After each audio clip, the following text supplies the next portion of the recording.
আসলে শেষ করলাম সেটা ছিল আউটসোর্সিং বিষয়ে হচ্ছে আমরা কিছু কনসেপ্ট বা আইডিয়া দেখলাম, আর হচ্ছে সফটওয়্যারের 6টা ডিফারেন্ট সোর্স সেটা সম্পর্কে আমরা মেইনলি পড়েছিলাম। তো আশা করি মনে আছে, যদি মনে না থাকে লাস্ট ক্লাসের শেষের দিকে একটু রিক্যাপ করে দিব। তো এখন আমাদের যেটা মেইন উদ্দেশ্য পড়ার, প্রথমে হচ্ছে আমরা পড়বো যে অফ দ্য শেলফ সফটওয়্যারের ক্রাইটেরিয়া গুলা কি কি, দেন হচ্ছে আরো কিছু কনসেপ্ট আছে আরএফপি আরএফকিউ সম্পর্কে, এখন আর রিইউজ লাস্টে যে এটা দিয়ে কিন্তু আমাদের সিলেবাস আসলে শেষ হবে। আজকের ক্লাস আমাদের সিলেবাস শেষ হবে। আর আর 2টা ক্লাস যখন পাবো ঈদের পরে, তো ফার্স্ট ক্লাসে হবে সিটি, না ফার্স্ট ক্লাসে সিটি হবে না, ফার্স্ট ক্লাসে হবে রিভিউ ক্লাস। আর লাস্ট আরেকটা ক্লাস হবে সেকেন্ড যে ক্লাস, সেই ক্লাসে তোমাদের সিটি হবে আর কি। আর এটা মনে হয় ক্লাস পড়ে গেল কয় তারিখে, 14 তারিখ, 14 তারিখ তো বন্ধ, তো ক্লাস আর পাবো না। ওকে, তাহলে আমরা একটু শুরু করি। প্রথমে আসি হচ্ছে আমাদের কিভাবে একটা অফ দ্য শেলফ সফটওয়্যার আসলে আমরা সিলেক্ট করতে পারি, ক্রাইটেরিয়া গুলো আসলে কি কি। প্রথম যে ক্রাইটেরিয়া যদি আমরা একটু খেয়াল করি, অফ দ্য শেলফ সফটওয়্যার কি এগুলো সম্পর্কে কিন্তু আমরা গত ক্লাসে পড়েছি। অফ দ্য শেলফ সফটওয়্যার কি একটা কাস্টমাইজ সফটওয়্যার, তুমি একটা সফটওয়্যারকে সেই অর্গানাইজেশনের বেসিসে তুমি চাইলে কাস্টমাইজ করতে পারো। সেটা হচ্ছে নির্ভর করবে সেই অর্গানাইজেশনের নিডের উপরে। সো এখন আমরা একটু দেখি যে তাহলে অফ দ্য শেলফ সফটওয়্যারের ক্রাইটেরিয়া কি। প্রথম ক্রাইটেরিয়া হচ্ছে কস্ট, যে তুমি আগে এমন একটা সফটওয়্যারকে তুমি কি করবা, চুজ করবো বা সিলেক্ট করব যে একই সেম ডেভেলপমেন্টে যদি কস্ট ভিন্নতা আসে, তাহলে যে কস্টটা কম তুমি সেই কস্টের সফটওয়্যারকে আসলে সিলেক্ট করবো। তার মানে ধরো একটা এ সফটওয়্যার আর একটা ধরো বি সফটওয়্যার, এর মধ্যে যদি এ সফটওয়্যারও ফাংশনালিটি সেম থাকে, বি সফটওয়্যার ফাংশনালিটি সেম থাকে, ধরো ইন হাউস ডেভেলপমেন্টের মাধ্যমে, এখন তুমি কম্পেয়ার করে দেখবা যে কোন কস্টের আসলে মাধ্যমে তোমার অর্গানাইজেশন বেনিফিটেড হবে, তাহলে সেই কস্টের সফটওয়্যারটাই আসলে আমাদের সিলেক্ট করতে হবে। ফার্স্ট অফ অল হচ্ছে এইটা আমাদের ফার্স্ট ক্রাইটেরিয়া। সেকেন্ড ক্রাইটেরিয়া হচ্ছে এবার ফাংশনালিটি। ফাংশনালিটি বলতে তুমি একটা ধরো একটা একটা সফটওয়্যার তোমার দরকার, তুমি এখন এরকম ধরনের একটা সফটওয়্যারের জন্য কোন একটা ফার্মে বা কোথাও গেলা, যার পর এখানে অনেকগুলো ভেন্ডর পাচ্ছ, ভেন্ডর হচ্ছে তোমাকে বিভিন্ন ধরনের অপশন দিচ্ছে যে এই ধরনের ফাংশন গুলা সে প্রোভাইড করতে পারবে। আবার তুমি সেকেন্ড ভেন্ডরের সাথে যোগাযোগ করলাম, করার পর দেখলাম যে এই সেকেন্ড ভেন্ডরও হচ্ছে কি আরো কিছু ফাংশনালিটি হয়তো বা সে প্রোভাইড করতে পারবে। এখন সেটাই হচ্ছে গিয়ে আমি ফাংশনের যে ফিচার, যে সফটওয়্যার গুলা সেগুলাই হচ্ছে আমি সেই সফটওয়্যারকে সিলেক্ট করব যে সফটওয়্যারটা আমার আমার যে রিকোয়ারমেন্ট গুলো ছিল সেগুলোর সাথেও অ্যালাইন হয়, প্লাস ধরো সবকিছু মিলে কস্ট ইফেক্টিভ। তাহলে আমি সেই ফাংশনালিটির সফটওয়্যারকে সিলেক্ট করব যেগুলা হচ্ছে যে আমার ডিজায়ার যে সিস্টেম ফিচার গুলা ছিল সেগুলাও যাতে আমি পাই। এটা হচ্ছে কি সেকেন্ড মোস্ট ক্রাইটেরিয়া আসলে আমাদের সফটওয়্যার সিলেক্টের। ওকে, তারপরে আসি হচ্ছে আমাদের থার্ড ক্রাইটেরিয়া হচ্ছে ভেন্ডর সাপোর্ট। ভেন্ডর তো আমরা ভেন্ডর সম্পর্কে জানি, ভেন্ডর হচ্ছে বিক্রেতা টাইপের। তো কোন ভেন্ডরের সাপোর্ট নিব সেটাও আসলে ডিপেন্ড করবে যে ভেন্ডরটা কি পরিমাণ সাপোর্ট আমার সিস্টেমে দিতে পারবে এবং বা প্রোভাইড করতে পারবে, এবং কোন কস্টে আসলে প্রোভাইড করবে। তাহলে সেই ভেন্ডরের সফটওয়্যারটাই হচ্ছে কি আমি সিলেক্ট করব। ধরো ভেন্ডর নাম্বার 1 আর ভেন্ডর 2, ধরে ধরে নিলাম যে তুমি দুইজন ভেন্ডরের সাথে আসলে কমিউনিকেট করার পরে এই ভেন্ডরের একটা লিস্ট দিল তোমার কাছে, এগুলো নিয়ে আমার পড়বো আরো। আর এই ভেন্ডর হচ্ছে তোমাকে একটা লিস্ট দিল, এখন তুমি দেখবা যে তুমি লিস্ট পড়ে দেখবা যে সে কি কি রিকোয়ারমেন্ট আসলে প্রোভাইড করতে পারবে আর এই কি ধরনের প্রোভাইড করতে পারবে, এবং পাশে কস্ট লেখা থাকে প্রতিটা ফিচারের পাশে। এখন তুমি তুমি দেখবা যে তোমার অর্গানাইজেশনের জন্য কোনটা কস্ট ইফেক্টিভ প্লাস কে আসলে সাপোর্টও বেশি দিচ্ছে। আচ্ছা, এমনও হতে পারে যে হয়তোবা ভেন্ডর 1 এর কস্ট বেশি কিন্তু ভেন্ডর 2 এর কস্ট কম, কিন্তু এটা আবার ফিচারের সাথে অ্যালাইন হয় তোমার সিস্টেমের, তাহলে কিন্তু তুমি ভেন্ডর 1 কেই চুজ করবা। কারণ কি, যেটা তোমার ডিজায়ারেবল ফিচার সেটা যদি সে প্রোভাইড করতে পারে বা সাপোর্ট দিতে পারে, তাহলে কিন্তু আমরা সেটাই হচ্ছে কি গ্রহণযোগ্যতার দিকে রাখি। ওকে, তারপরে আসি ভায়াবিলিটি অফ ভেন্ডর। এটা হচ্ছে গিয়ে ফোর্থ ক্রাইটেরিয়া, যে শুধু ভেন্ডর সাপোর্ট দিলে হবে না বা একটা সিস্টেমকে ডেভেলপ করে দিলে হবে না, সেই সিস্টেমটার মেইনটেনেন্স খুবই প্রয়োজন। আমরা তো একটা লাস্ট ফেজ যেটা সম্পর্কে জানি যে মেইনটেনেন্স ফেজ। এই মেইনটেনেন্স ফেজে কিন্তু সফটওয়্যার গুলাকে কি করতে হয়, বারবার আপডেট করতে হবে। কি কোনো ধরনের চেঞ্জ আসলে সেটা চেঞ্জ করতে হবে, নতুন কোনো টেকনোলজি আসলে সেগুলোকে অ্যাডাপ্ট করতে হবে। এই ধরনের ক্যাপাবিলিটি যদি থাকে তাহলে সেই ভেন্ডরকে আমি চুজ করব। এই যে সফটওয়্যারের বিভিন্ন ধরনের অ্যাডাপশন বা আপডেট করার যে ক্যাপাবিলিটিটা, এটাকে বলা হয় ভেন্ডরের ভায়াবিলিটি। এই সফটওয়্যারে যদি এই অ্যাডাপশন আপডেটের ভায়াবিলিটি বা হচ্ছে গিয়ে ক্যাপাবিলিটি যদি ভেন্ডর দিতে পারে সাপোর্ট হিসেবে, সেটাকে বলা হয় ভায়াবিলিটি অফ ভেন্ডর। তাহলে সেই ভেন্ডরকে আসলে আমি চুজ করব আমার সফটওয়্যার হিসেবে, সফটওয়্যার হচ্ছে ডেভেলপার চুজ করার বিষয় আর কি। এরপর আসি সিক্স যে ক্রাইটেরিয়া মেবি 8টা। তো সিক্স যে ক্রাইটেরিয়া, সেই ক্রাইটেরিয়া হচ্ছে, না সিক্স না সরি ফিফথ, ফিফথ যে ক্রাইটেরিয়া সেটা ফ্লেক্সিবিলিটি। ফ্লেক্সিবিলিটি মিনস হচ্ছে আমার সফটওয়্যারকে যত পরিমাণ সহজে আমি আসলে কাস্টমাইজ করতে পারি। আমার সফটওয়্যার এখন আমি ধরো একটা সফটওয়্যার নিলাম, নেওয়ার পরে আমার মনে হলো যে ধরো হচ্ছে 6-7 মাস পরে আমার আমার অর্গানাইজেশনের কিছু পলিসি চেঞ্জের কারণে আমার সফটওয়্যারে কিছু কাস্টমাইজ করতে হবে। অ্যাজ লাইক ধরো তোমাদের ইউএমএস সিস্টেমে আগে অ্যাটেন্ডেন্স সবসময় নেওয়া যেত, এখন একটুখানি ফ্লেক্সিবল, বাট হচ্ছে কি পরবর্তীতে আবার যখন ঈদের পরে হবে তখন আবার 15 মিনিটের মধ্যে তোমার অ্যাটেন্ডেন্স দিতে হবে, তাই না?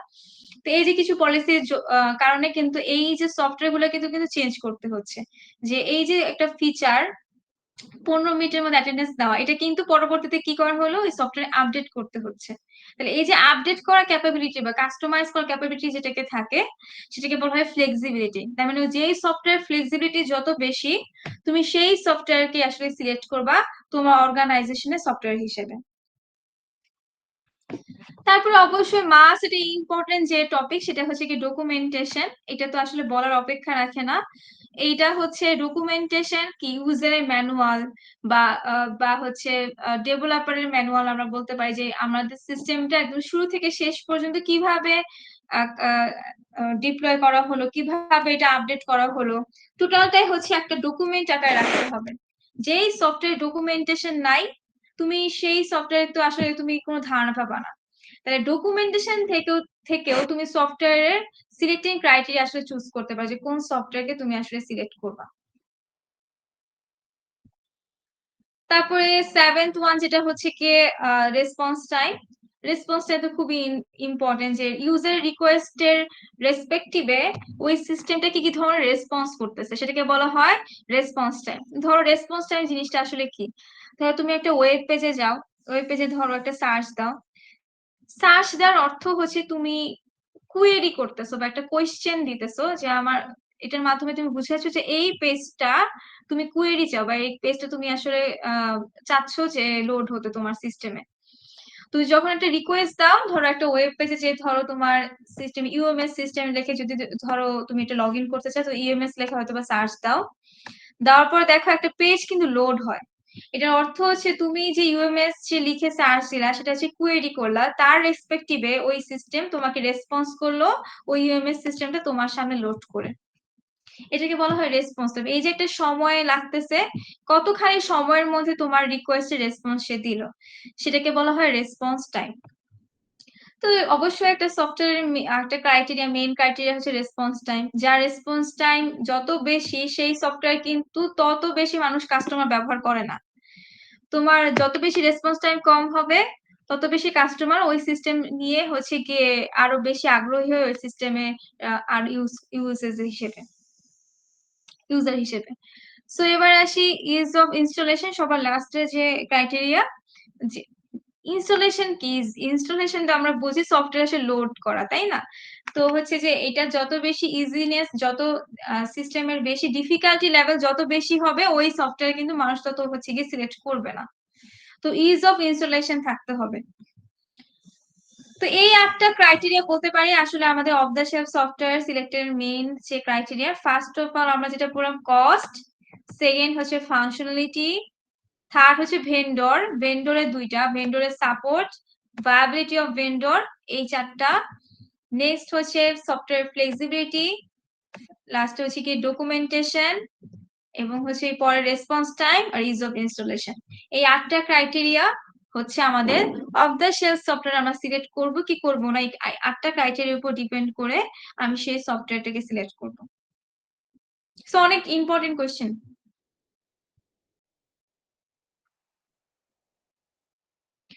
ওকে, তাহলে এরপরে আমার টপিকে যাই। আমাদের কিছু জিনিস সম্পর্কে জানতে হবে, যেটা হচ্ছে কনসেপ্ট, মেইন কনসেপ্ট, সেটা হচ্ছে আরএফপি আর হচ্ছে আরএফকিউ। আমি একটু লিখি আরএফপি জিনিসটা কি। আরএফপি কে বলা হয় রিকোয়েস্ট ফর প্রপোজাল, এটা আমরা লিখা হিসেবে দেখতে পারতেছি। আরএফপি আসলে কনজিউমার থেকে ভেন্ডরের দিকে যায়। আরএফপি কনজিউমার থেকে ভেন্ডরের দিকে যায়। কনজিউমারকে যারা কাস্টমার বা ক্রেতা, আর ভেন্ডর তো হচ্ছে বিক্রেতা টাইপ। তার মানে কনজিউমার আসলে ভেন্ডরের কাছে কিছু একটা রিকোয়েস্ট, প্রপোজাল রিকোয়েস্ট দিবে, সেটা হচ্ছে ভেন্ডরের কাছে যাবে। যেমন আগে তোমরা যদি একটু খেয়াল করো, বিভিন্ন পত্রিকা যদি তোমরা পড়ে থাকো আগে, তো পত্রিকার মধ্যে বিভিন্ন বিজ্ঞপ্তি থাকে। তো এই বিজ্ঞপ্তিকে বলা হয় এক ধরনের রিকোয়েস্ট ফর প্রপোজাল। ধরো কিছু বিজ্ঞপ্তি থাকে, যে তোমার বিভিন্ন কোম্পানির কিছু বিজ্ঞপ্তি থাকে, বিভিন্ন ধরনের বিজ্ঞপ্তি আসলে আমরা দেখি। ওই বিজ্ঞপ্তিতে কি লেখা থাকে, তার রিকোয়ারমেন্ট গুলা কি কি, এসব বিজ্ঞপ্তি থাকে না, যে কি কি রিকোয়ারমেন্ট, কি কি দরকার, আর ওই রিকোয়ারমেন্ট অনুযায়ী একটা বিজ্ঞপ্তি দেওয়া থাকে। তাহলে ধরো কনজিউমার হিসেবে আমি একটা বিজ্ঞপ্তি দিলাম যে আমার একটা অর্গানাইজেশন একটা নিউ সিস্টেম দরকার। এই নিউ সিস্টেমে কি কি হচ্ছে হার্ডওয়্যার থাকবে, কি কি হার্ডওয়্যার দরকার, কি কি ধরনের সফটওয়্যারের ফাংশনালিটি থাকবে, কোন ধরনের রিকোয়ারমেন্ট আসলে আমার সিস্টেমে প্রয়োজন, এরকম একটা সুন্দর করে ডকুমেন্ট লিখে আমি একটা রিকোয়েস্ট দিলাম, প্রপোজাল, সেটাকে প্রেজেন্ট করলাম, একটা বিজ্ঞপ্তি আকারে দিলাম ধরো। এটাকে বলা হয় আরএফপি। তার মানে কনজিউমার আসলে ভেন্ডরের উদ্দেশ্যে কিছু বিজ্ঞপ্তি টাইপস বা একটা রিকোয়েস্ট ফর প্রপোজাল দিতেছে, যে আমার সিস্টেমের বা আমার অর্গানাইজেশনের জন্য নতুন যে সিস্টেমটা দরকার, সেই সিস্টেমে কি কি ধরনের হার্ডওয়্যার লাগবে, কি কি ধরনের সফটওয়্যার লাগবে। এই ধরনের যদি ডকুমেন্ট প্রোভাইড করে থাকে, তাহলে সেটাকে বলা হয়েছে রিকোয়েস্ট ফর প্রপোজাল বা আরএফপি। তো ভেন্ডরের উদ্দেশ্যে যখন দিবে, তখন ভেন্ডরও কি করবে, কিছু হচ্ছে কি তাকে আবার ওইটার পার্সপেক্টিভে কিছু রেসপন্স করবে। তো এটার সম্পর্কে আমরা একটু পড়বো। তাহলে এর আগে আমরা একটু জেনে নেই যে আরএফপি এর কিছু ইনফরমেশন সোর্স আছে, যে কোথা থেকে আসলে আরএফপি টা দিব। আমি ধরো একটা কনজিউমার, নিউ কনজিউমার কাস্টমার, আমি নিউ একটা নতুন সিস্টেম আমার দরকার, আমি কখনো আরএফপি কিভাবে দিতে হয় বা ওই সিস্টেম সম্পর্কে আমারও ধারণা কম। যে আমার যে নিউজ, ধরো মেট্রো রেল প্রজেক্ট, এটা যখন ফার্স্ট তৈরি করা হচ্ছিল, যখন আমাদের বাংলাদেশের জন্য এটা ফার্স্ট, তাহলে এটার আসলে রিকোয়ারমেন্ট গুলা কিভাবে অ্যানালাইসিস করলো একজন নিউ কনজিউমার হিসেবে। তখন বিভিন্ন ধরনের ইনফরমেশন সোর্স থেকে, ধরো কালেক্ট ইনফরমেশন, ফার্স্ট যে সোর্সটা আমরা বলতে পারি যে collect information from vendor, vendor থেকে আমরা ইনফরমেশন কালেক্ট করতে পারি। যে আমার ধরো কিছু পরিচিত ভেন্ডর আছে, বা হচ্ছে পরিচিত না থাকুক, আমি হয়তো ভেন্ডরদের সাথে একটু কমিউনিকেশন করলাম, জানলাম যে আমার যে যে নিউ সিস্টেমটা, এই নিউ সিস্টেমটা আসলে কি কি ফিচার আর কি দরকার। তাহলে সেখান থেকে আমি ইনফরমেশন কালেক্ট করতে পারতেছি আমার সিস্টেমের জন্য। সেকেন্ড হচ্ছে সফটওয়্যার ডকুমেন্টেশন। যদি ওই ওই সিস্টেম অলরেডি এক্সিস্টিং থাকে, সেটা বাংলাদেশে না হোক অন্যান্য কোনো দেশে থাকে, বা বাংলাদেশের পার্সপেক্টিভে চিন্তা করে ধরো অন্য কোনো সিস্টেম আমি তৈরি করতে চাচ্ছি, সেটার অন্যান্য ডকুমেন্টেশন আছে কিনা। তাহলে ডকুমেন্টেশন থেকে কিন্তু আমরা বুঝতে পারবো যে ডকুমেন্টেশন তো আসলে সবকিছু লেখা থাকে একেবারে শুরু থেকে শেষ পর্যন্ত একটা সফটওয়্যারে। তাহলে এইটা নিয়ে যারা আগে কাজ করছে তাদের কি করব, ওই ডকুমেন্টেশন গুলা দেখতে পারি। বা ধরো আমি ওই সিস্টেমটাকে আপডেট করব, তাহলে তো আমার সিস্টেমে ডকুমেন্টেশন আছে অলরেডি এক্সিস্টিং, তাহলে সেই ডকুমেন্টেশন থেকে দেখব। আর 3 নাম্বার হচ্ছে টেকনিক্যাল মার্কেটিং লিটারেচার। এটা সম্পর্কে কি বলতে পারো, technical marketing literature, literature Bangla কি, কেউ তো সবাই তো জানো, বলতে কি।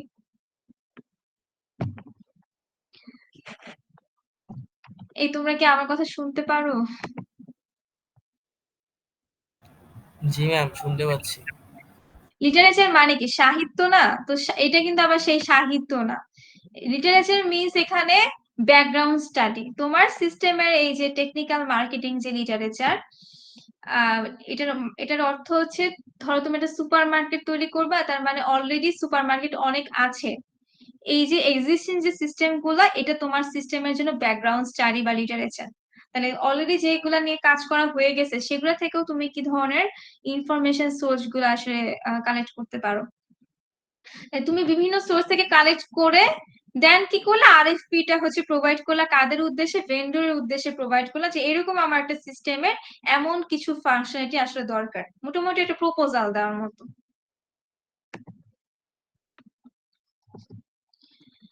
ওকে, তারপরে আসি তাহলে কি, এরপরে ভেন্ডর যখন কনজিউমার থেকে বিভিন্ন ধরনের হচ্ছে গিয়ে রিকোয়েস্ট ফর প্রপোজাল পাবে, এখন কি করবে ভেন্ডরও কি করবে, ওই কনজিউমারকে রিকোয়েস্ট ফর কোট দিবে, আরএফকিউ দিবে। তার মানে এখন উল্টা দিকে যাচ্ছে, তাহলে ভেন্ডর থেকে আমি লিখতে পারছি, নেক্সট পেজে লিখি, ভেন্ডর থেকে কনজিউমারের দিকে যে প্রপোজাল মানে রিকোয়েস্টের যে রেসপন্সটা যায় কনজিউমার, তাহলে সেটাকে বলা হয় হচ্ছে আরএফকিউ, এটা বলা হয় আরএফকিউ। আর কনজিউমার থেকে ভেন্ডরের দিকে যেটা যাচ্ছে সেটাকে বলা হয় আরএফপি। তাহলে এখন কি করবে ভেন্ডর, কিছু একটা বিজ্ঞপ্তি পড়লো বা আবার রিকোয়েস্ট ফর প্রপোজাল গুলা পড়লো, অনেকগুলা ভেন্ডরই পড়লো, আমি ধরে নিলাম vendor one, vendor two, vendor one, vendor two, আর ধরো তিনজন ভেন্ডর একসেপ্ট করলো, মানে তাকে এখন কনজিউমারকে কি করবে, ওই আরএফকিউ প্রোভাইড করবে। আরএফকিউ জিনিসটা কি, এখন সে লিখবে যে সে ওই সিস্টেমের পাসওয়ার্ডে কি কি ফিচার প্রোভাইড করতে পারবে, সে যা যা চাচ্ছে সে কি কি ব্যবহার দিতে পারবে, এবং কোন কস্টে দিতে পারবে। অ্যাজ ইউজুয়াল ধরো একটা ছোটখাটো একদম সহজ এক্সাম্পল দেই, ধরো একটা বিল্ডিং এর কথাই বলি, বা ধরো একটা ক্লাসরুমের কথা বলি, ধরো ক্লাসরুমে একটা নতুন ক্লাসরুম তৈরি করা প্রয়োজন তোমাদের জন্য, একটা ল্যাব ক্লাসরুম, ক্লাসরুমে তাহলে কি ওই ক্লাসরুমে 20 জন যাতে বা 30 জন বসতে পারে। তাহলে আমি কনজিউমার হিসেবে একটা প্রপোজাল দিলাম যে এরকম একটা ক্লাসরুম প্রয়োজন আমার ল্যাবের জন্য, যেখানে 30 জন মানুষের ক্যাপাসিটি থাকবে, 30টা কম্পিউটার থাকবে, 30টা হচ্ছে যে সিপিইউ থাকবে, তারপর তোমাদের হচ্ছে যে আরো বিভিন্ন ধরনের রিকোয়ারমেন্ট, চেয়ার টেবিল থাকবে। তো এগুলো এরকম ধরনের রিকোয়ারমেন্ট গুলো আমি দিলাম কনজিউমার হিসেবে। এখন যখন দিলাম তখন ধরো 3 জন ভেন্ডর এখন কি করলো, সেটাকে একসেপ্ট করলো, করার পরে সে এখন কি করবে, আমার উদ্দেশ্যে আরএফকিউ পাঠাবে। তার আরএফকিউ তে কি লেখা থাকবে, তার আরএফকিউ তে লেখা থাকবে যে সে কয়টা চেয়ার প্রোভাইড করতে পারবে, সে কত কস্টে প্রোভাইড করতে পারবে, সে কয়টা টেবিল প্রোভাইড করতে পারবে, কত কস্টে প্রোভাইড করতে পারবে, সে কয়টা কম্পিউটার প্রোভাইড করতে পারবে, কত কস্টে প্রোভাইড করতে পারবে, প্রতিটা ডিটেলস সম্পর্কে সে লিখে এখন আমার উদ্দেশ্যে আবার কি করবে, পাবলিশ করবে। এখন আমার কাজ কি হবে, আমি কনজিউমার হিসেবে, বা আমি তো কনজিউমার বলতে কি, ওই আমার সিস্টেমে অলরেডি সিস্টেম অ্যানালিস্ট আছে যে সবকিছু ডিসিশন মেক করে, সে এই 3 জনের মধ্যে ধরো এই 3টা আরএফকিউ পেলাম, এখন এদের মধ্যে বেস্ট যে ক্যান্ডিডেট তাকে হচ্ছে চুজ করবে। তো কিভাবে চুজ করে অ্যানালিস্ট, আসলে কিভাবে বেস্ট ক্যান্ডিডেট চুজ করে, চুজ করে হচ্ছে ভেন্ডরের বিডের উপরে নির্ভর করে। বিড তো আমরা জানি নিলাম জিনিসটা, যে কে কত কস্টে আসলে সফটওয়্যারটাকে হচ্ছে দিতে পারতেছে, ধরো এ দিতে পারতেছে ধরো 1 লাখ, এ ধরলাম যে 1.5 লাখ, এ হচ্ছে 2 লাখ। তো আমি দেখবো যে আমার সিস্টেমের জন্য কে আসলে ভালো ফিচার প্রোভাইড করতে পারবে আর কস্ট ইফেক্টিভও, সেই বিডের উপর ডিপেন্ড করে সে হচ্ছে গিয়ে সিলেক্ট করে বেস্ট ক্যান্ডিডেট। আর ভ্যারাইটি অফ ইনফরমেশন সোর্স, বিভিন্ন ধরনের ইনফরমেশন সোর্স থেকে যে এই ভেন্ডর আসলে কোন কোন জায়গায় অলরেডি কাজ করে আসছে, তার হচ্ছে কি কিরকম মানে ফিডব্যাক কিরকম বা রিভিউ কিরকম। ওই যে তো যখন তোমরা ফুড পান্ডাতে ফুড অর্ডার দাও তখন কি ফুডের রিভিউ আসে না, সেম এদেরও রিভিউ আছে। তো এই বিভিন্ন ইনফরমেশন সোর্স থেকেও তুমি কালেক্ট করতে পারো যে কোন ক্যান্ডিডেটটা বেস্ট হবে তোমার সিস্টেমের জন্য।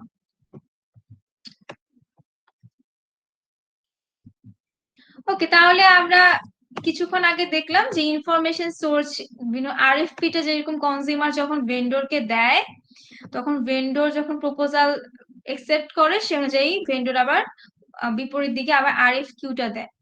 তাহলে আরএফপি টা যে দিবে ওই কনজিউমার, তার তো কিছু দুই তিনটা আমরা সোর্স আসলে পড়লাম, আরো কিছু সোর্স আছে, তো সেগুলো আমরা একটু পড়ি যে আরএফপি কিভাবে কোন কোন সোর্স থেকে আসলে কনজিউমার প্রোভাইড করতে পারে।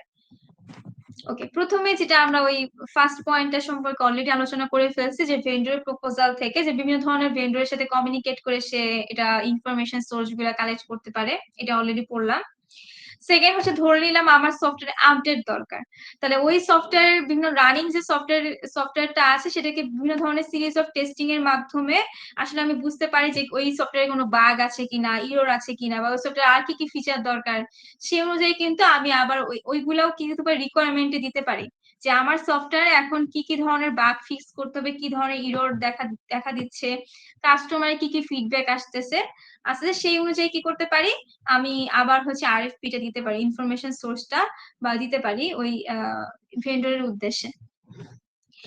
থার্ড ওয়ান যেটা আসে যে ফিডব্যাক নিতে পারি আমি, আমার যে প্রোডাক্টটা তৈরি হবে সেই প্রোডাক্টটার আদার যে ইউজাররা আছে ওদের থেকে ফিডব্যাক নিতে পারি। ধরো আমার যে আমি যার ভেন্ডর থেকে যে প্রোডাক্টটা নিব সেই ভেন্ডরের ধরো অলরেডি ধরো আমার একটা সুপার মার্কেট নতুন, এটার জন্য আমার একটা সফটওয়্যার প্রয়োজন, তাহলে অলরেডি সে যে সুপার মার্কেট থেকে সুপার মার্কেটের জন্য সফটওয়্যার তৈরি করে আসছে সেই আদার যে ইউজার সেই ইউজার থেকে আমি ফিডব্যাক নিতে পারি, তাহলে সেটাও হচ্ছে যে একটা ইনফরমেশন সোর্স হতে পারে।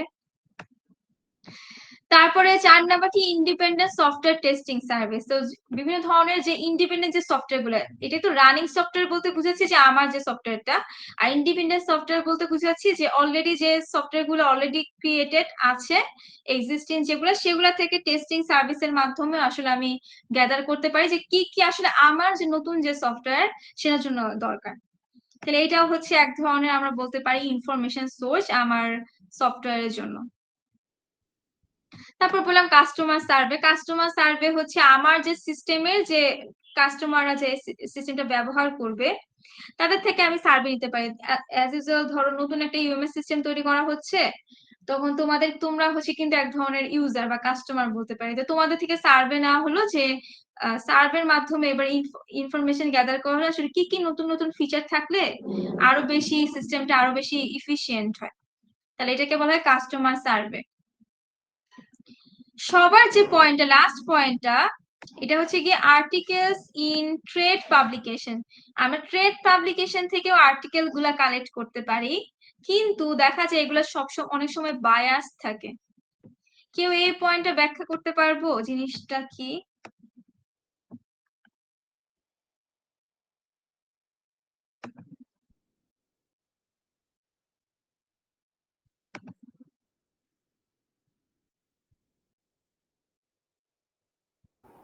ম্যাম আর্টিকেল হচ্ছে মানে কোনো কোম্পানি তো বানায়, তো তার পার্সপেক্টিভ চিন্তা করেই বানায়, এইরকম কি? এই হ্যাঁ কারণে হ্যাঁ, বায়াস বিষয়টা থাকে। এরকমই। মানে ধরো তুমি তো বিজ্ঞপ্তি থেকে দেখতেছো যে ধরো ভেন্ডর ভেন্ডর ওই যে একটা একটা উদাহরণ দিই, ধরো হচ্ছে পাত্রপাত্রের বিজ্ঞপ্তি থাকে না, যখন ধরো মোটামুটি ধরো যে বিজ্ঞপ্তি নিজের সম্পর্কে যখন মানুষ বায়োডাটা দেয় তখন কি সে নিজের বায়োডাটাতে খারাপ কিছু লিখবে? অবশ্যই খারাপ কিছু লিখবে না, এটা তো মোটামুটি একটু বায়াস টাইপেরই থাকে।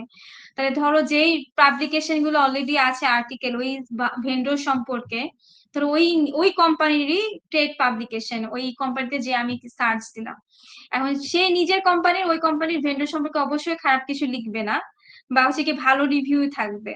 ধরো এই যে ধরো ফুড পান্ডা যখন অর্ডার দাও তখন দেখো যে অনেকগুলা কোম্পানি, যখন ঢুকো রেস্টুরেন্টে তখন কি আসে যে ফুড রিভিউ গুলা আসে, তো কিছু কিছু রিভিউ দেখবা হচ্ছে নিজস্ব কোম্পানির লোকেরাই হচ্ছে দিয়ে রাখে অনেক সময়।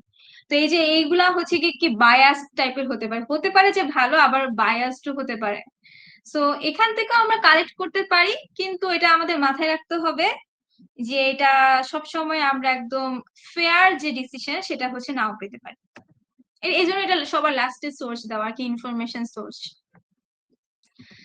তো তাহলে এই যে মোটামুটি আমরা কয়টা বললাম, ছয়টা ইনফরমেশন সোর্স থেকে আসলে আরএফপি আমরা কালেক্ট করে এবার এবার কনজিউমার হিসেবে আমি একদম ফুললি ভালোভাবে ভেন্ডরের উদ্দেশ্যে আরএফপি বা রিকোয়েস্ট ফর প্রপোজাল পাবলিশ করতে পারি। তারপর ভেন্ডর কিন্তু অলরেডি হচ্ছে এক্সপেরিয়েন্স, যারা ভেন্ডর হিসেবে আছে তারা তো অলরেডি এগুলো নিয়ে কাজ করতেছে, তো তখন কি করবে ওই ভেন্ডর তো প্রপোজাল দিবে, তারপরে আমাদের কাজ কি হবে ওই যে সিস্টেমের যে আমার প্রজেক্টের যে অ্যানালিস্ট আছে সে সে এবার ডিসিশন মেক করবে যে কাকে হচ্ছে সিলেক্ট করবে। যে এত যে জিনিসগুলো এরকম কিন্তু অনেক হোল প্রসিডিউরের মাধ্যমে কিন্তু এক একটা প্রজেক্টের কাজ হয়।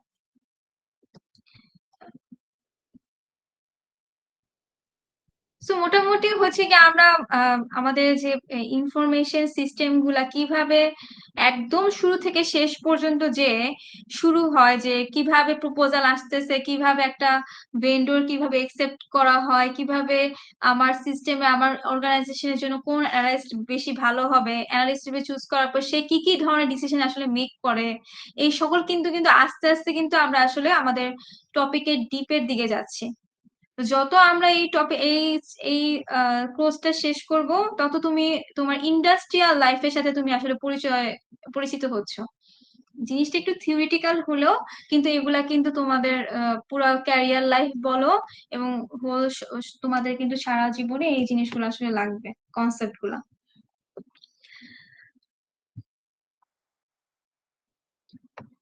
ওকে, এটা হচ্ছে আমাদের আজকের লাস্ট টপিক। তো এই টপিকে যাওয়ার আগে কারো কি এই সম্পর্কে এগুলা সম্পর্কে কোনো ধরনের কোয়েশ্চেন আছে? এগুলো কি মোটামুটি আমরা ধারণা পেলাম যে কি কি ধরনের কিভাবে কি কাজ হয়? জি ম্যাম, বুঝছি, একটু একটু পড়তে হবে আর কি। হ্যাঁ, পড়লে আরো বেশি ক্লিয়ার হবে।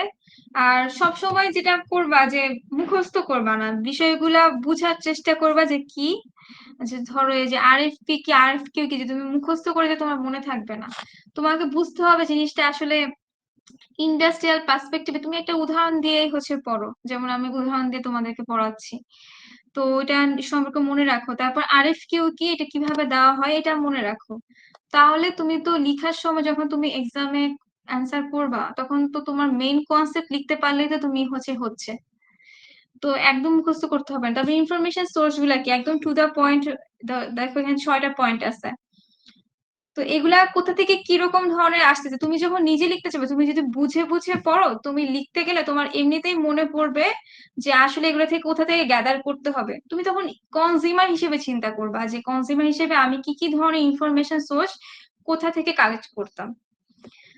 সেই বিষয়গুলো একটু বুঝে পড়ার বিষয়, কনসেপচুয়াল বিষয়, আর একটু এক্সাম্পল দিয়ে পড়বা সবাই, তাহলে সবচেয়ে বেশি ভালোভাবে মনে থাকবে।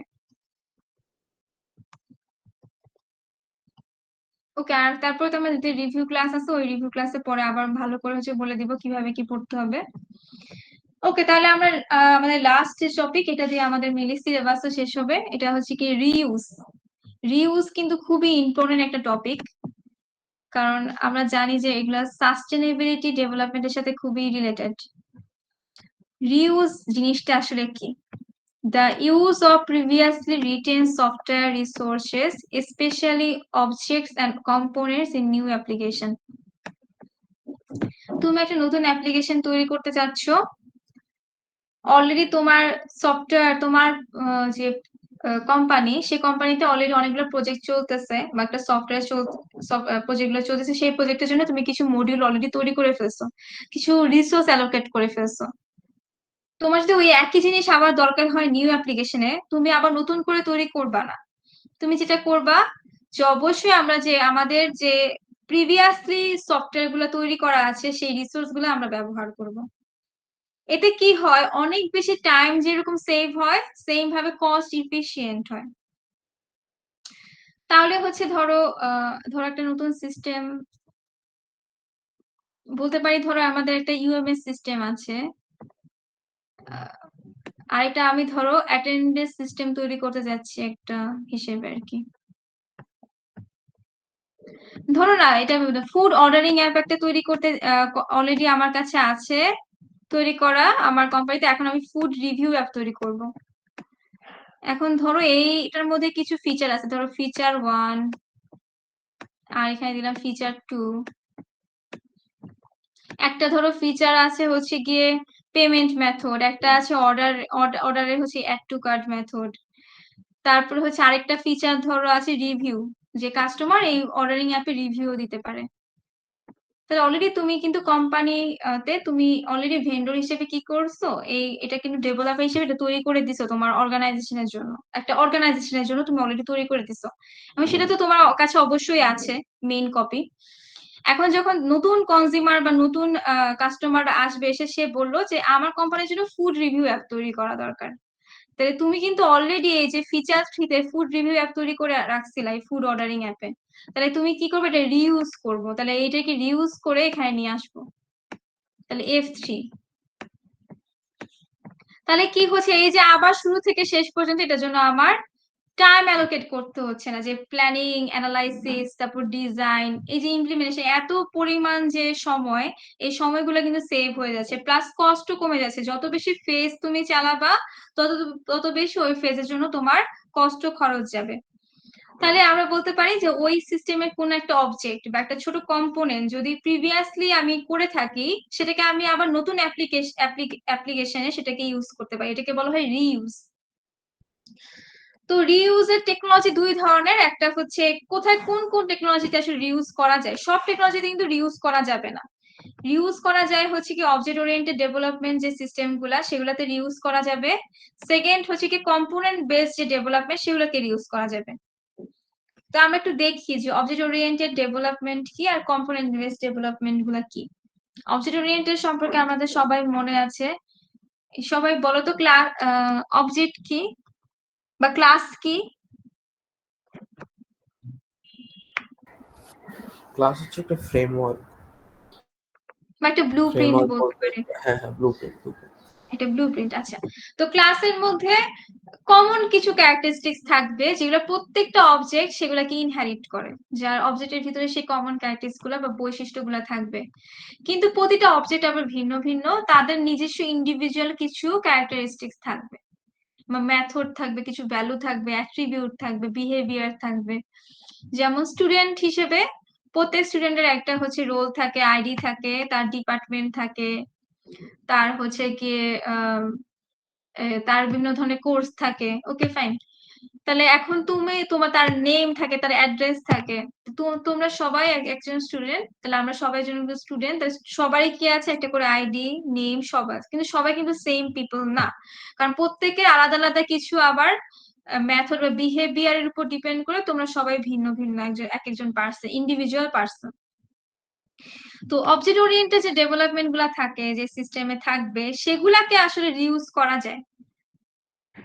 এবং প্লাস যেগুলো কম্পোনেন্ট বেসড যে ডেভেলপমেন্ট, কম্পোনেন্ট বেসড বলতে কি বুঝি, আসলে কম্পোনেন্ট জিনিসটা কি? কম্পোনেন্ট হচ্ছে গিয়ে হতে পারে অ্যাজ স্মল অ্যাজ অবজেক্ট, অবজেক্টের মধ্যে একটা স্মলও হতে পারে, অথবা as large as piece of software, এটাও হচ্ছে কম্পোনেন্ট হতে পারে, যেগুলো আসলে একটা সিঙ্গেল বিজনেস ফাংশনকে হ্যান্ডেল করতে পারে।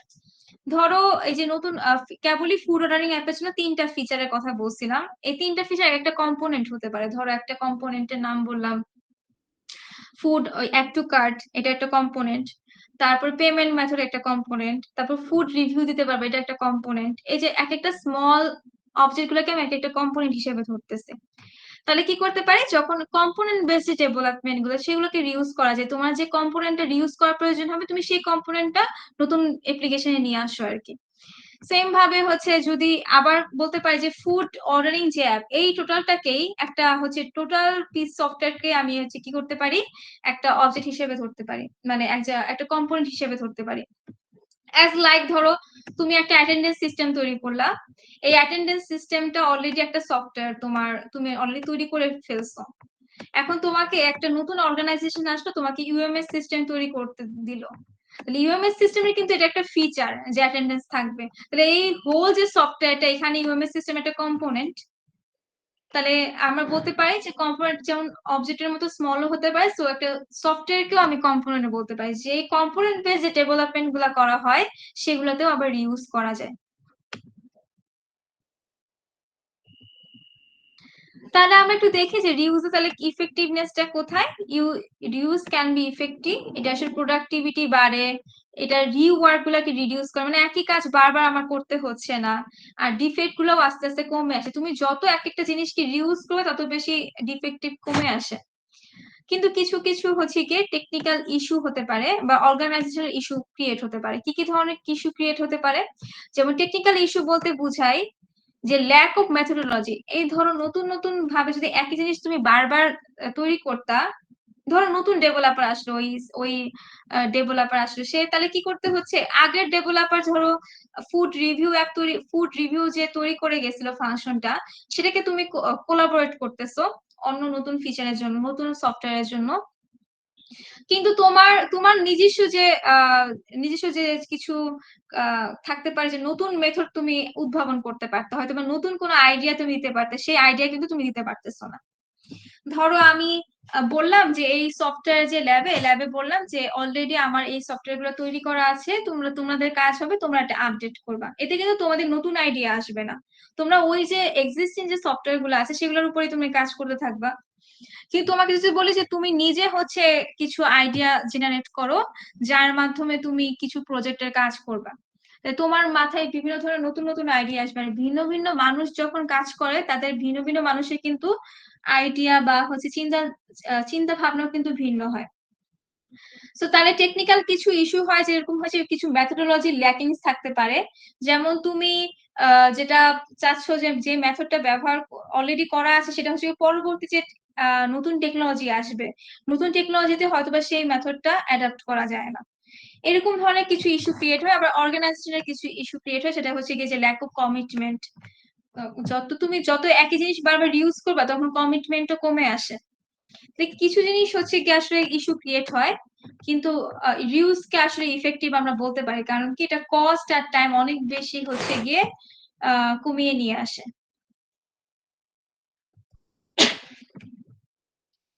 তাহলে এই গ্রাফটা একটু দেখি যে কিভাবে কস্ট আর মানে রিউজ থেকে কি ধরনের কস্ট ইফেক্টিভনেস আসে আর কি ধরনের বেনিফিট আসলে পাওয়া যায়। আচ্ছা, সবাই একটু দেখো তো এই গ্রাফটা সবাই বুঝো কিনা। আচ্ছা, এই গ্রাফটা স্ট্রেট লাইন না কেন, এই গ্রাফটা কেন কার্ভ হয়ে গেছে?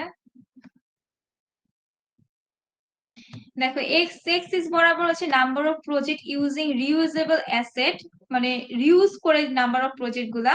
আর এই ওয়াই এক্সিস বরাবর হচ্ছে কি কস্ট বা হচ্ছে টাইম, বলতে পারি কস্ট এন্ড টাইম। এটা স্ট্রেট লাইন হওয়ার কথা ছিল না, যে কিন্তু স্ট্রেট লাইন হয়ে কার্ভ হয়ে গেছে কেন? ম্যাম আমাদের মানে প্রথম থেকে শুরু করতে হচ্ছে না, আমরা রিউজ করতে পারি অনেক, তো এক্সিস্টিং অনেক থাকে।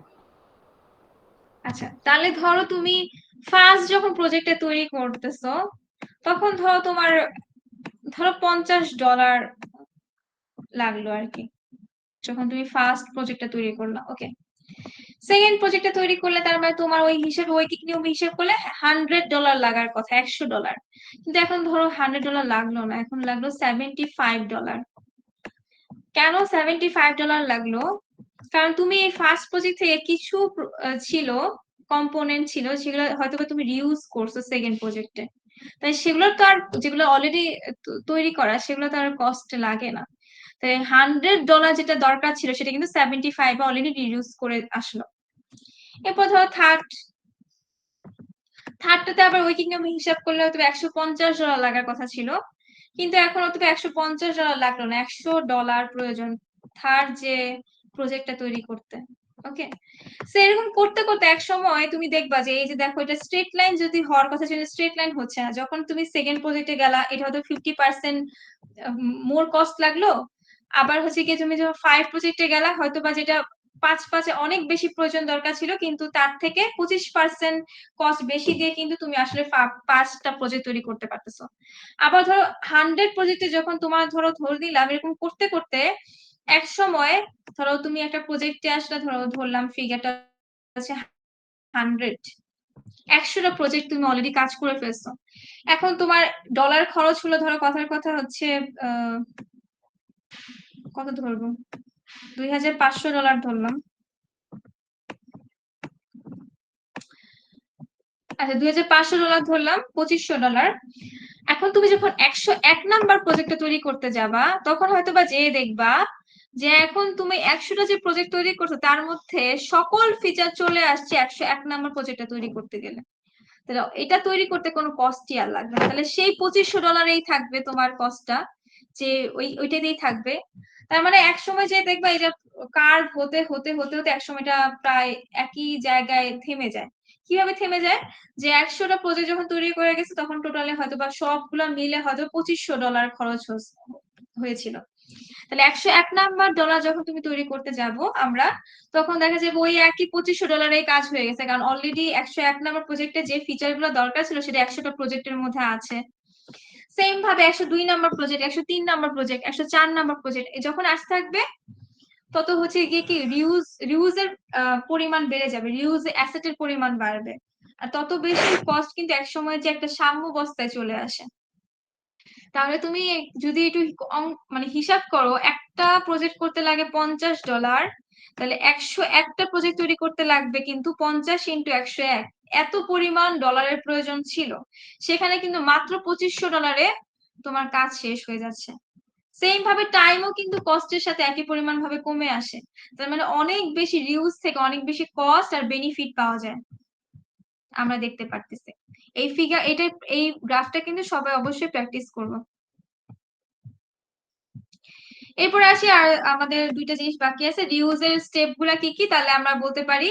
তাহলে স্টেপ অলরেডি আমরা দেখে ফেলছি যে অ্যাবস্ট্রাকশন, প্রথমে আমাকে ডিজাইন করতে হবে রিউজেবল যে পিস গুলা ব্যবহার করব, তারপর সেগুলাকে কোথাও স্টোর করে রাখতে হবে, যে পরবর্তীতে যে পিস গুলা তো আমি আবার রিউজ করতে হবে, এজন্য আমাকে স্টোর করে রাখতে হবে। এবং পরে লাস্টে যে ধাপটা সেটাকে বলে রিকন্টেক্সচুয়ালাইজেশন। এটাকে বলা হয়েছে যে তুমি তো স্টোর করে রাখবে অ্যাসেট গুলা বা রিউজেস ফিচার্স গুলা, কিন্তু নতুন যে ডেভেলপার আসবে তো তাকেও তো বুঝতে হবে যে এই সফটওয়্যারে এই কম্পোনেন্ট কিভাবে কাজ করে। তাহলে অবশ্যই making the software understandable to developers, তাহলে ডেভেলপার্স এর জন্য ওই ম্যানুয়াল বা ডকুমেন্টেশন বা তারা যাতে বুঝতে পারে সেই হিসাবে কিছু ডকুমেন্ট রাখতে হবে। এটাকে বলা হয় 3টা স্টেপ রিউজের। একটা হচ্ছে ফার্স্ট হচ্ছে অ্যাবস্ট্রাকশন, দেন সেটাকে স্টোরেজ, এবং সেই স্টোরেজ যেগুলো করে রাখলাম সেই অনুযায়ী আন্ডারস্ট্যান্ডেবল কিনা সেটা হচ্ছে গিয়ে করে রাখা। ওকে, তাহলে এটা হচ্ছে কি আমাদের লাস্ট যে আমরা পড়বো রিউজের কিছু তাহলে অ্যাপ্রোচ আছে, বিভিন্ন ধরনের অ্যাপ্রোচ আছে বা টাইপ বলতে পারি আমরা রিউজের। তো 4টা টাইপ যদি আমরা দেখি, ফার্স্ট টাইপটা হচ্ছে ad hoc, second facilitated, third one হচ্ছে ম্যানেজড, আর ফোর্থ যদি আমরা দেখি সেটাকে বলে ডিজাইনড। আচ্ছা, অ্যাডহকটা একটু দেখি পড়ি। অ্যাডহক কি individuals are free to find or develop reusable asset on their own. এটা মেইনলি অ্যাডহক জিনিসটা কি, অ্যাডহক যে তোমাদের জন্য অ্যাপ্লিকেবল। প্রত্যেকে আমরা নিজেদের প্রজেক্ট নিজেরা তৈরি করি, আমি তো আমার প্রজেক্টে আমি ডেভেলপার, তাহলে আমি কোন অ্যাসেট গুলো রিউজেবল করবো সেটা ডিপেন্ড করতেছে আমার উপরে, যে আমি কোন রিউজেবল অ্যাসেট কে আমি ডেভেলপ করব কিনা, সেটা ব্যবহার করব কিনা, সেটা টোটালি আপ টু মি বা আপ টু ইন্ডিভিজুয়ালস। সো তাহলে এটাকে বলা হয় অ্যাডহক অ্যাপ্রোচ। এবার আসি হচ্ছে ফ্যাসিলিটেটেড।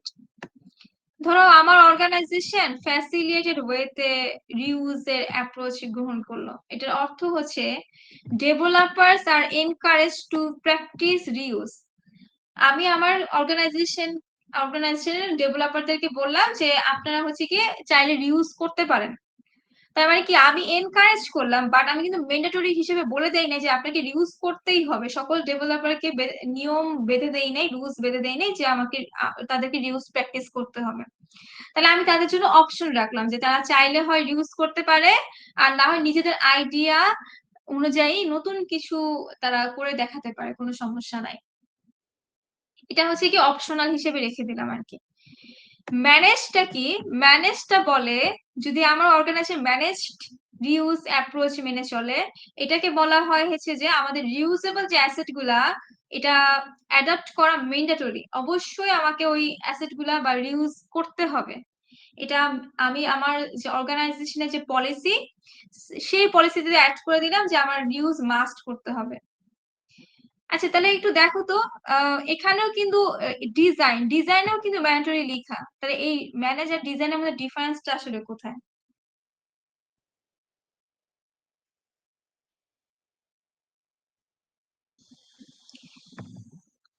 ডিজাইনটাও ম্যানেজড মতো ম্যান্ডেটরি যে রিউজ করতে হবে, কিন্তু এখানে জাস্ট একটাই ডিফারেন্সটা হচ্ছে এটা কিন্তু এখানে লেখা নাই, আমি এটা মুখে বলতেছি যে এটাকে চাইলে একটা নতুন ডেভেলপার হিসেবে কাস্টমাইজ করতে পারে।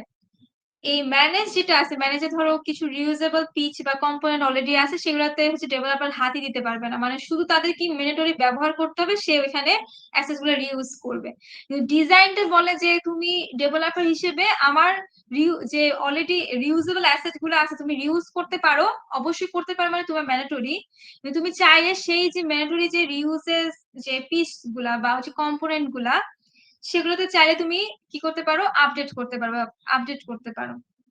তাহলে আমি চাইলে আমার মতো করে কাস্টমাইজ করে নিতে পারি আমি ডেভেলপার হিসেবে। তাহলে এই 4 ধরনের আসলে, ফার্স্ট ইন্ডিভিজুয়াল, যদি ইন্ডিভিজুয়াল এটা আলাদাভাবে হিসাব করলাম, তার মানে এই 4 ধরনের আসলে অ্যাপ্রোচ গ্রহণ করতে পারে। এক একটা কোম্পানি এক এক ধরনের হিসাবে চলে। কেউ হচ্ছে এনকারেজ করে, কেউ হচ্ছে ইন্ডিভিজুয়ালদের উপরই হচ্ছে ছেড়ে দেয় যে তারা কিভাবে কি ধরনের কাজ করবে তারা নিজেরা জানে।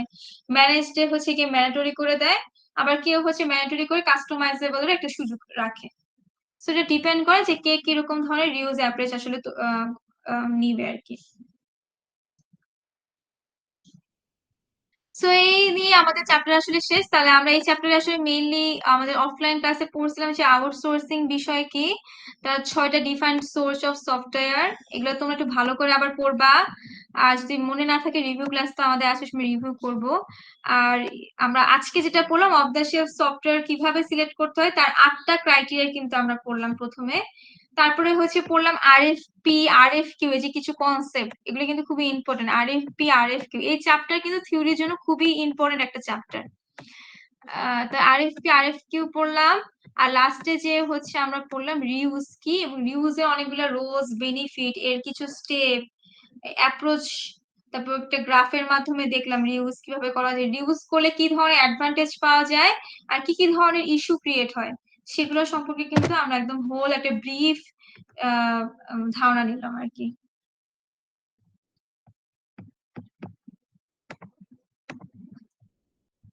তো আশা করি হচ্ছে তোমাদের মনে থাকবে কিনা জানি না, বাট একটুখানি সবাই আবার একটু দেখবা। আর নেক্সট ক্লাসের আগে, নেক্সট ক্লাসে তো আমাদের সিটি হবে না, নেক্সট ক্লাস আমাদের রিভিউ ক্লাস হবে ঈদের পরের ক্লাসটাই, একেবারে হচ্ছে 7 তারিখে মেবি। তো একটুখানি এখন না দেখো, বাট ক্লাসের আগে দিয়ে 1-2 দিন আগে একটু দেখে এসো যে কি কি ধরনের কোয়েশ্চেন অ্যারাইজ হয় তোমাদের মধ্যে, সেগুলা নিয়ে আমরা সলভ করব। আদারওয়াইজ কিন্তু আমরা সিটির পরে কিন্তু কোনো ক্লাস পাবো না। তাহলে ওই দিনই হবে আমাদের সলভিং, যদি কোনো প্রবলেম থাকে সেই প্রবলেমগুলোকে সলভিং ক্লাস বলতে পারি। আর তোমাদের তো পরীক্ষা 9 তারিখে, 9 তারিখে পরীক্ষা, 9 তারিখে কিন্তু স্লাইড 1 আর স্লাইড 2 এর উপর পরীক্ষা হবে।